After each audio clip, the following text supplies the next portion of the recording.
c'est le moment de l'instant matin et je suis ravie de vous retrouver. Alors aujourd'hui, nous avons le plaisir de recevoir une dame au profil très spécial. Vous allez voir, donc une reconversion professionnelle d'un monde à un autre. Et nous avons le plaisir de recevoir aujourd'hui Amel Kasdali. C'est ça? C'est J'ai ça. pas écorché votre nom? Non, c'est bon. Soyez la bienvenue. Merci beaucoup pour d'être là. l'invitation. C'est un plaisir d'être avec vous. Merci. En tout cas, on est ravis de vous recevoir aujourd'hui. Dans une autre vie, hein, on va dire ça comme ça, dans une autre vie, vous étiez ingénieur en génie civil. Oui, exactement. Voilà. Oui, exactement. Donc, je suis de formation ingénieur en génie civil. Mhm.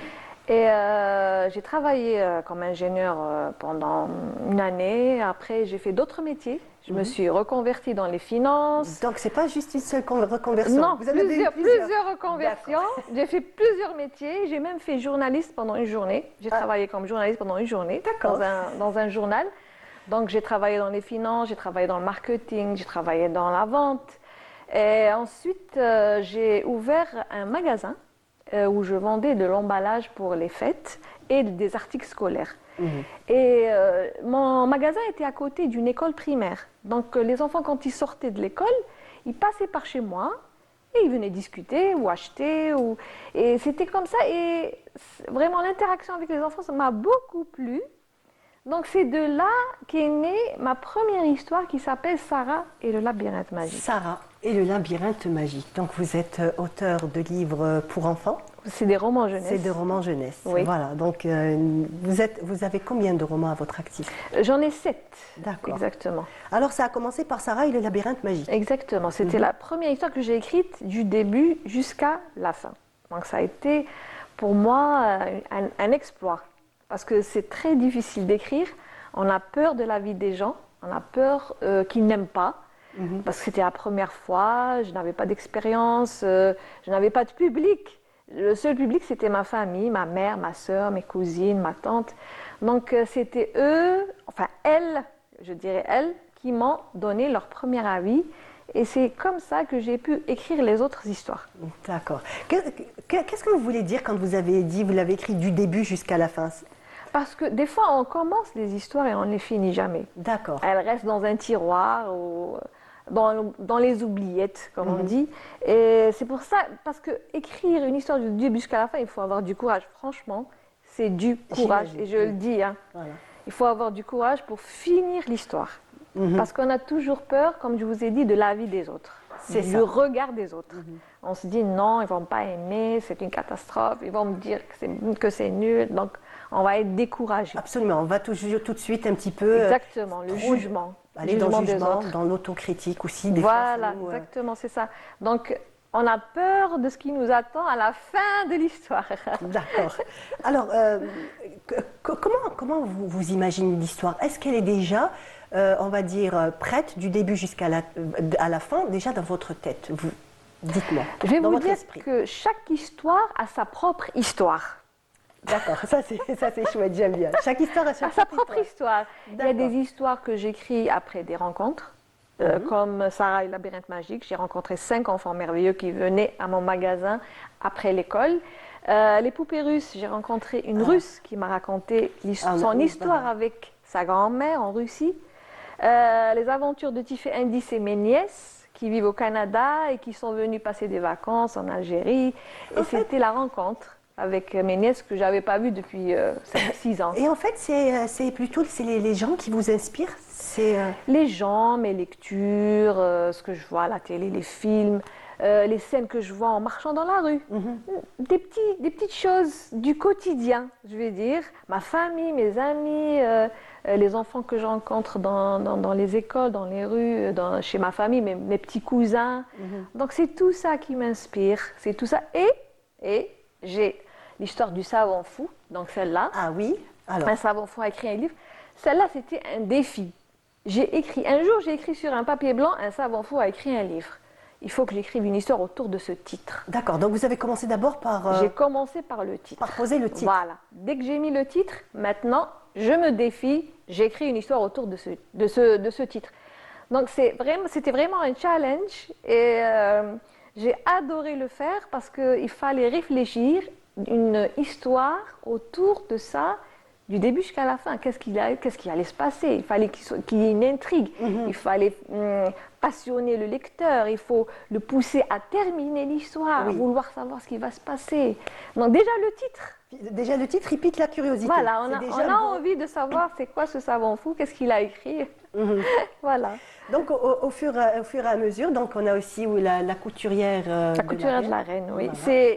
Alors, La couturière de la reine, c'est mon livre préféré. J'ai adoré l'écrire parce qu'il y a beaucoup d'humour. Et je ne vais pas vous cacher que quand j'écrivais l'histoire, je riais en même temps. Donc je riais de mes blagues, voilà, en quelque sorte. D'accord, on ne va pas spolier tout le livre, mais vous voulez bien un petit peu nous raconter un petit peu l'histoire? Oui, bien sûr. Donc la couturière de la reine, c'est la reine, le roi d'Angleterre chaque année organise un bal pour la reine. Et la reine, elle veut être la plus belle, bien sûr. Donc qu'est-ce qu'elle a fait? Elle a convié toutes les couturières de son royaume et leur a demandé de lui donner des propositions de robes. Donc elle a choisi Lisbeth. Lisbeth, elle l'a choisie pour lui coudre sa robe, mais elle avait une exigence. Sa robe devait être cousue avec la soie des reines, le tissu, la soie des reines, qu'aucune reine, à ce jour 2025, n'a porté. D'accord. Voilà. Donc, Lisbeth devait aller à la recherche du tissu. Donc, elle est allée en Angleterre dans les marchés anglais chercher le tissu et ils lui ont dit non, ce tissu n'existe pas en Angleterre. Il y en a qui lui ont dit vous le trouverez en Turquie, d'autres en Inde, d'autres en Chine, d'autres au Japon. Donc, elle est obligée d'aller dans ces 4 pays à la recherche du tissu. Et c'est ce qu'elle va faire et elle va avoir beaucoup d'aventures. Dans chaque pays, elle aura une aventure avec sa cousine qui va l'accompagner. Donc voilà, c'est ça l'intrigue du livre. Du livre, magnifique. Donc comment vous est venue un petit peu l'histoire? Alors l'histoire de la couturière de la reine m'est venue parce que je prenais des cours de couture avec une amie, une très très bonne amie. Et après je me suis dit, si jamais une reine voulait faire coudre une robe, une reine qui est exigeante, qu'est-ce qui va se passer?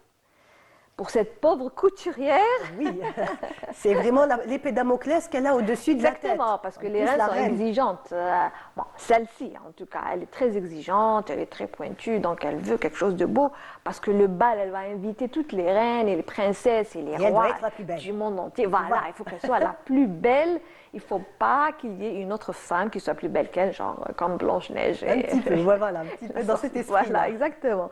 Donc, c'est de là qu'est venue l'idée. Je me suis dit, il faut que j'écrive une histoire qui soit drôle, en même temps un peu familiale, qu'il y ait de l'amitié, qu'il y ait de l'intrigue, qu'il y ait un peu de méchanceté. Parce qu'il faut toujours un méchant. En fait, les relations sociales en général. Exactement, voilà. Donc, bien, mal. Voilà. Le bien et le mal qui se côtoient. Absolument. Voilà, bien sûr, le bien toujours triomphe à la fin. Ah bah oui. Il faut qu'il triomphe. Absolument, absolument. Nous avons Zina. Zina Al-Qorsana, c'est une aventure d'une pirate algéroise qui vit à la Casbah. L'intrigue se passe en 1515, donc c'était juste avant les Ottomans, un petit peu avant les Ottomans. Donc Zina qui a 19 ans, elle rêve d'être pirate comme son père. D'accord, voilà. C'est joli déjà. Donc, depuis son plus jeune âge, depuis l'âge de 10 ans, elle voulait devenir, parce que son père lui racontait des histoires sur la piraterie, sur tout ce qui se passait, tout ce qui vivait. Donc elle rêvait de devenir pirate. Mais son père, lorsqu'elle lui dit, voilà papa, j'ai 19 ans, je veux devenir pirate, il lui dit non. Pas en 1515, une femme devenir pirate dans un milieu macho où les femmes ne sont pas acceptées. Oui, où c'était une activité typiquement masculine. Exactement. Donc le papa, pour protéger sa fille, a refusé. Il dit non, c'est impossible, c'est non, c'est un non catégorique. On n'en parle pas. Exactement. Donc elle, ce qu'elle fait, bien sûr, comme elle est têtue, elle décide de former son propre équipage et de partir à l'aventure. Elle va voir les hommes marins pour leur proposer de faire partie de son équipage, mais les hommes refusent parce que c'est impossible, ils ne peuvent pas être sous la coupe d'une femme. Donc elle a l'idée, en voyant une femme sur le port qui se bagarre, qui est assez forte et costaud, qui se bagarre avec des hommes, elle a l'idée de former un équipage femme. Féminin, un équipage voilà. féminin. Un équipage femme, donc elle forme un équipage. Mais l'équipage femme ne sait pas naviguer. Oui. Elles sont novices, elles ne savent pas ce que c'est que la navigation, donc elle est obligée de les former à la navigation et il faut qu'elle ait un bateau. Et un bateau, ça coûte cher. C'est des voiliers, c'est grand. Donc, ce qu'elle fait pour pouvoir acheter son bateau, c'est qu'elle va commettre un vol avec les femmes, son équipage. Elles vont voler. Othman Pacha, c'est un notable qui habite Alger. Elles vont le voler pour pouvoir acheter le bateau et partir à l'aventure. Une très belle histoire. Voilà. En tout cas, la façon dont déjà vous le racontez, ça donne envie de lire, de connaître un petit peu les détails du livre. Dites-moi, est-ce que par exemple, vous écrivez d'un trait, vous préférez par exemple prendre le temps d'écrire, on va dire à chaque fois un chapitre, une page, ou comment un petit peu ça se passe? Parce qu'on sait très bien que les écrivains chacun a un petit peu ses rituels, sa façon d'écrire. Oui. Il y a des gens qui aiment par exemple côtoyer beaucoup la société, être dans le bain, on va dire. Oui. Il y en a d'autres par contre, c'est l'inverse, ils préfèrent un petit peu se retirer un peu de solitude. Oui. D'accord. Moi, ça dépend des histoires. Chaque histoire, comme je vous l'ai dit tout à l'heure, a son histoire. Comme La couturière de la reine, je l'ai écrite d'un trait. Parce que j'ai aimé écrire l'histoire, tellement j'ai ri, tellement j'ai apprécié, donc je l'ai écrite d'un trait. Par contre, Zina Al-Qassana, j'ai mis 2 ans pour l'écrire. J'ai fait des pauses. Il fallait que je fasse des pauses parce que c'était long. Il y avait beaucoup d'intrigues. Des fois, je n'arrivais plus à avoir d'inspiration. Donc, je coupe, je fais des coupures. Et en même temps, c'est un voyage en mer, ça prend du temps pour écrire. Il y a les détails. C'est ça, il y a beaucoup de détails. Il faut connaître la navigation, les bateaux. Surtout il fallait revenir en 1515. La vie, comment ils vivaient, comment était la Casbah à cette époque-là, sur quel bateau ils naviguaient, les tenues. Tout ça, donc c'est réellement toute une recherche. Exactement, il fallait faire beaucoup de recherches et il fallait aussi faire des pauses pour pouvoir réfléchir et avoir de meilleures idées. En parlant de pauses, on va en faire une. Nous, on enregistre le jingle et on revient juste après.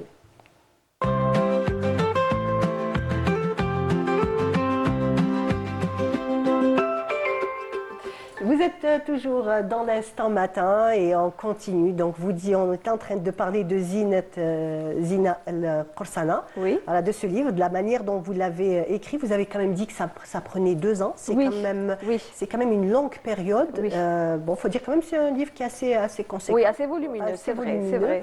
Voilà. Et donc, il a fallu quand même que vous fassiez toute une recherche derrière.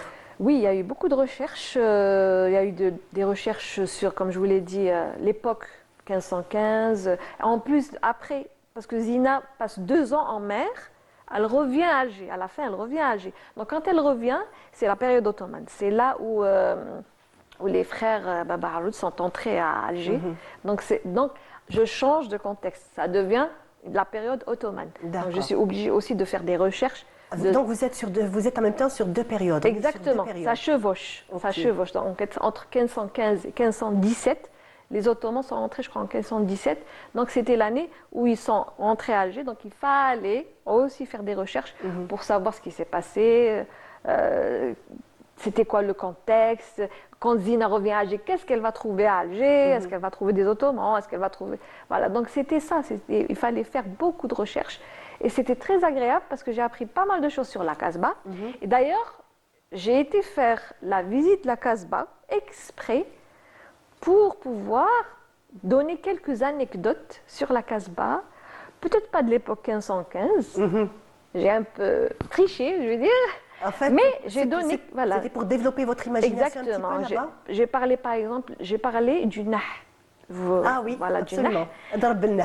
Voilà, donc la guide nous a expliqué que sur une porte, il y a 3 genres de nah. Il y a le nah qui est très haut, c'est pour les hommes. Donc le nah, c'est le heurtoir. Hein? Voilà, exactement, le heurtoir en fer. Oui, généralement à cette époque-là, il était en bronze peut-être. Il était en bronze ou en cuivre. En cuivre, voilà. En cuivre, on en retrouve beaucoup en cuivre. Voilà. Donc il y avait celui qui était très haut, c'était pour les hommes. Donc quand un homme tapait à la porte, le son était différent. Donc ils savaient que c'était un homme. Quand c'est le milieu, c'est la femme. Quand c'est le plus bas, c'est un enfant. Donc à chaque fois qu'une personne tape à la porte, utilise le Donc, premier, en fait, c'est deuxième, des codes troisième. sociaux. Voilà, exactement. Donc ça m'a vraiment intriguée. Je me suis dit, oui, vraiment, c'est une bonne idée. C'est magnifique. C'est magnifique. Bah, nous, on devrait avoir des sonnettes hommes-femmes. C'est l'ancêtre de l'interphone. Hein. Voilà, exactement, voilà. Il y a 500 ans, déjà, nous, on savait très bien qu'il devait aller ouvrir la porte. Ah, c'est pas pour moi. Voilà, c'est C'est ça. un monsieur. Quand c'est un homme, c'est pas la femme qui va aller ouvrir. Du temps enfin, en 1515, c'était pas la femme qui allait ouvrir. Quand c'est un homme qui tape à la porte. Donc c'est comme ça. Donc c'était vraiment très intéressant. Donc des détails déjà aussi très très instructifs pour les lecteurs, Oui, pour bien les sûr. jeunes lecteurs, parce que d'abord c'est vrai que c'est des faits romancés, mais c'est toujours basé sur une la base réalité, historique, voilà, réelle. Voilà, exactement. Donc on se base, on prend quelques idées, des idées historiques, voilà, pour les injecter dans notre histoire. Ça veut dire qu'il n'y a pas que de l'imaginaire, mais il y a de la réalité. Donc voilà comment était la Casbah, même si ce n'était pas en 1515 que ça se passait, le Nah, mais je voulais l'introduire pour un peu imager notre Casbah, notre belle Casbah. Magnifique, c'est vrai, effectivement. Donc une Casbah qui fait rêver jusqu'au jour d'aujourd'hui. Oui. Hein. Exactement, c'est vrai. Quand on se balade dans les ruelles de la Casbah, on se sent vraiment revenir en, je sais Absolument, pas. c'est Voilà. une immersion. Pour moi, c'est un Oui. arrêt sur le temps où j'ai l'impression qu'on passe une espèce de porte temporelle. C'est vrai, On c'est rentre vrai. dans une époque. C'est tout à fait vrai. On est plus en 2025. Absolument, Enfin, ça absolument. dépend de l'année où vous Oui. allez, mais on est en les années, je sais pas, 1515 ou 1400 ou 900, ou je ne sais pas quelle année. Effectivement. On va parler un petit peu donc du format. On va parler aussi des couvertures. Oui. Les le Ça, format. c'est très joli. Bon, le format, au début, j'ai commencé par des formats poches. Ça, c'est Ok. des formats poches, des petits livres. Parce que comme c'est des enfants, ils peuvent les porter, ils peuvent les mettre dans leur cartable. Mais au fur et à mesure, par exemple, quand j'écris des histoires qui sont longues, comme Zina al-Qarsana, c'est long. C'est long, oui. Donc, je suis obligée de faire un format un peu plus grand pour limiter les pages. Les enfants, quand ils voient un livre aussi volumineux, il faut un peu peur. oui, Ça leur fait un peu peur. oui, ça leur fait un peu peur. Quand on est petit, on est un peu feignant. Ça leur fait un faut peu dire. peur. Donc, c'est pour ça, Zina, j'ai fait un format assez grand. Parce que si j'avais fait un format poche, j'aurais eu 600 pages. Ah oui. Donc oui. là, il y a 300 et quelques. Donc, si j'avais fait un format plus petit. Ça aurait été vraiment gros. Oui, pavé. ça aurait été vraiment gros et ça aurait fait très très peur, je suis sûre. Ça fait peur. Nous, adultes, des fois, quand on voit un gros pavé, on se dit, bon, non, Oui. il va falloir du Mais du je vais temps. vous dire une chose que Zina al-Qarsana, c'est très bien vendu par rapport aux autres livres, malgré qu'ils soient volumineux et grands, mais l'histoire a plu et ça a bien marché. Ça a Ouais, c'est mieux vrai que marché l'histoire est que- magnifique. En même temps, c'est un petit peu, on baigne dans une époque en Algérie. On est Voilà, toujours voilà. peut-être chez soi. On revient toujours en C'est ça. Algérie. Peut-être parce que déjà, quand on est petit, on a comme ça quelques éléments. Et en fait, à travers le livre, on arrive un petit peu à s'imprégner, à baigner Voilà. et à remettre, voilà, et à rêver d'une époque Beaucoup de que rêves. nos ancêtres ont eu, Beaucoup de rêves. ont eu peut-être plaisir à vivre. Pour la couverture, Les couvertures, c'est moi qui les fais. d'accord. C'est d'après l'histoire, comme je connais l'histoire. Donc, je mets les éléments de l'histoire sur la couverture, D'accord. comme là, les poupées D'accord. russes, là, un bateau pirate. Les couleurs aussi, donc de la couverture, c'est important. Vous prenez beaucoup de Oui, temps très important. avant de. Oui. Comme les poupées russes, c'était rouge, c'était. Bon, pour moi, c'était évident que c'était Oui, rouge parce que c'est du la moment où on Russie. parle, voilà. Voilà, la Russie, c'est C'est, rouge. Et les autres, comme par exemple Sarah et le labyrinthe magique, c'est un arbre parce que dans l'histoire, dans le labyrinthe, il y a un arbre magique. Donc automatiquement, c'est de la magie, c'est un labyrinthe avec un arbre. Donc voilà, donc chaque couverture correspond à l'histoire. Voilà, donc ça, D'accord. c'est un peu les thèmes de l'histoire. Il y a aussi un livre dont on n'a pas encore parlé. Tantshausen, c'est mon rêve d'adolescente. Tantshausen. C'est mon rêve d'adolescente. Je voulais devenir océanographe. D'accord. Je voulais naviguer avec Cousteau. Je sais pas si vous vous rappelez Cousteau. Ah oui, c'était- bien entendu, on a grandi Voilà, le Calypso, il allait partout dans le monde. Il avait un sous-marin. Donc c'était mon rêve d'adolescente. Je voulais devenir océanographe. Bon, j'ai pas pu le réaliser, mais je l'ai réalisé à travers mon histoire. Donc c'est À travers l'histoire. Tantshausen. Voilà, Tantshausen, c'est une océanographe Ok. qui est célibataire, qui n'a aucune expérience avec les enfants, qui va recevoir ses neveux pour les vacances. Et elle va vraiment galérer avec eux parce que son neveu va tomber malade, elle va être obligée d'aller dans les profondeurs de l'océan pour à la recherche d'un calamar géant qui a infecté son neveu, donc il faut qu'elle aille le chercher dans un sous-marin. C'est une aventure. En fait, c'est une aventure où on met en avant un métier. Voilà, un métier, les profondeurs de l'océan, tout ce qui a trait à l'océan, sous-marin, les animaux qui sont dans les abysses. Oui, ça, aussi, j'adore. donc Ça, vraiment, j'adore. Parce que j'avais vu un film qui s'appelle Abyss, d'ailleurs. Oui, voilà. Un très beau film. Très beau qui film. date des années 80. 90. 90. Les années 90. Oui. Et j'ai beaucoup aimé, donc j'ai un peu exploré les abysses avec Tom Sowson. Et j'ai fait des recherches sur Internet et j'ai vu les poissons. Les créatures qui vivent au tout fond ce des qui abysses. vit dans les Absolument. abysses, C'est extraordinaire. incroyable. La vie marine, et la ils vie vivent dans une noirceur totale. Absolument. Ça veut dire qu'il n'y a pas de lumière. Et il y a même un poisson qui a un qui genre une espèce de petite lanterne. Absolument. Exactement. Franchement, lui, il a... D'ailleurs, il est là sur le... Il est là, je l'ai un peu... Ah, d'accord, il est sur la couverture. Sur la couverture. C'est vrai. En fait, il est quand même assez effrayant avec toutes les dents et tout, et sa petite lanterne comme ça, au milieu des abysses du noir total, c'est extraordinaire. Donc, subhanallah, c'est incroyable de trouver un poisson avec de la lumière dans la noirceur totale. Donc c'était très très intéressant à décrire et à expliquer aux enfants. Donc c'est ça, pour les faire un petit peu rêver. Vous prenez toujours plaisir à écrire chacun d'eux? Ah oui, beaucoup de plaisir à écrire. D'ailleurs, j'adore ça. Écrire et un peu dessiner. Bon, le dessin, c'est pas mon fort, mais j'aime bien dessiner aussi. D'ailleurs, j'ai dessiné le personnage de... Ah, c'est vous qui avez dessiné? Oui, c'est moi qui ai dessiné le petit personnage. Le savant fou? Oui, le savant fou. Ok. Un beau personnage. Oui, il fallait qu'il soit fou. Hein, il fallait qu'il soit... Est-ce qu'il faut avoir beaucoup d'imagination pour être auteur pour jeunes? Oui, je pense que oui. Parce que y a beaucoup d'enfants qui ont la difficulté à imaginer. Oui. Donc pour eux, il faut que l'auteur ait de l'imagination. Parce qu'eux, ils ne peuvent pas visualiser. J'avais écrit une histoire où j'avais dessiné un oiseau entièrement noir. Ma nièce m'a dit « Oh non, pourquoi tu l'as fait noir? Moi, je l'aurais voulu en couleur. » Donc, elle n'arrive pas à voir l'oiseau noir, elle n'arrive pas à imaginer la scène avec un oiseau noir, plutôt en couleur. Là, elle comprend mieux l'histoire. Elle arrive à... Ça, c'est un oiseau pour elle. Quand il a des couleurs, c'est un oiseau. Mais quand il est entièrement noir, c'est juste une ombre. Elle m'a dit non, elle n'a pas compris. Non, ça, c'est pas un oiseau pour elle. Donc, les enfants ont du mal à imaginer. Il faut les aider. Les aider à mieux imaginer. Il faut bien décrire les descriptions, aller dans les profondeurs, je sais pas. Voilà. Les aider à rêver, parce que déjà les enfants sont rêveurs de nature. Les aider à rêver, les aider à développer leur imagination, parce qu'en lisant, ils développent leur imagination. Il y a l'imagination qui est développée, il y a aussi la lecture, le vocabulaire. Franchement, c'est vraiment un tout qu'on peut retrouver dans les livres en général. Pardon, et précisément dans vos livres. En tout cas, merci beaucoup. Merci. Ça a été un plaisir de vous recevoir. Partagé. Merci en tout cas, beaucoup. Ça a été un voyage. Pour moi, vous m'avez fait voyager. Je suis contente. Franchement, comme une enfant, c'était magnifique. En tout cas, merci beaucoup. Merci Bonne continuation. Merci beaucoup. Surtout, merci à vous aussi. J'espère encore beaucoup d'autres ouvrages. Inch'Allah. Merci beaucoup. On arrive à la fin de notre émission, c'était l'Instant Matin. J'ai été ravie de vous accompagner. Je vous dis bien entendu, restez toujours sur les programmes de Canal Algérie qui continuent. Quant à moi, je vous retrouve très bientôt. Soyez au rendez-vous. Au revoir.